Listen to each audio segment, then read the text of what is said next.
আমি নিলয়। বছর দুয়েক হলো একটা প্রাইভেট কোম্পানিতে কাজ পেয়েছি। তেমন কারোর সাথে ভালো পরিচয় হয়নি। হঠাৎ আজ একজন অফিস কলিগ বলে উঠল, তোমার নাম নিলয় না? তোমার খুব প্রশংসা শুনেছি। এখানে সবথেকে বয়সে ছোট তুমিই তো, তাই না?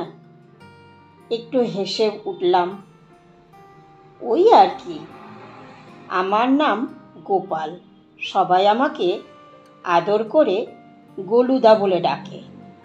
তখন আমি বললাম, তাহলে আর কি, আমিও আপনাকে গোলুদা বলেই ডাকবো।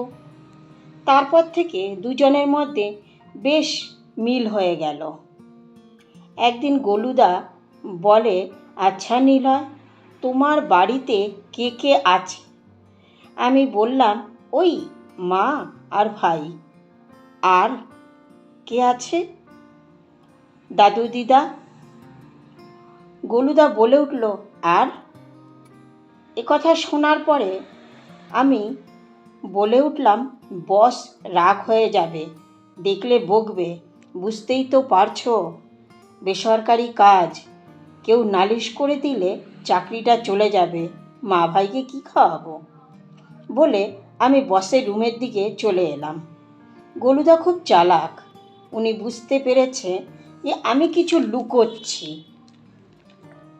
বেশ কিছুদিন চলে গেল। আবার গোলুদার সাথে একদিন দেখা হলো। গোলুদা বলল, হ্যাঁ রে নিলয়, তোর মার নাম জুই, তাই না? আমি অবাক হয়ে বললাম, তুমি কি করে জানলে? না মানে, আমার বাবা তোর মাকে খুব ভালো করে চেনে। তোর মা আর আমার বাবা একটা বিয়ে বাড়িতে গিয়েছিল। তখন তোর মায়ের বয়স ছিল 10 বছর। দিদার সঙ্গেই গেছিল। সারা রাত জেগে গল্প করেছিল। আমার বাবা টেবিল পিটিয়ে গান গেয়েছিল। তোর মাও তো টেবিল পিটিয়ে গান গেয়েছিল। আজও মনে আছে আমার বাবার। আমি হেসে বললাম, এখন আর খুব চুপচাপ হয়ে গেছে, মা আর আগের মতো নেই গো।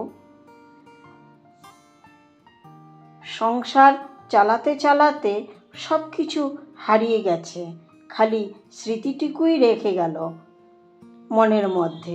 কলমে নিলয়, কণ্ঠে জয়াদে।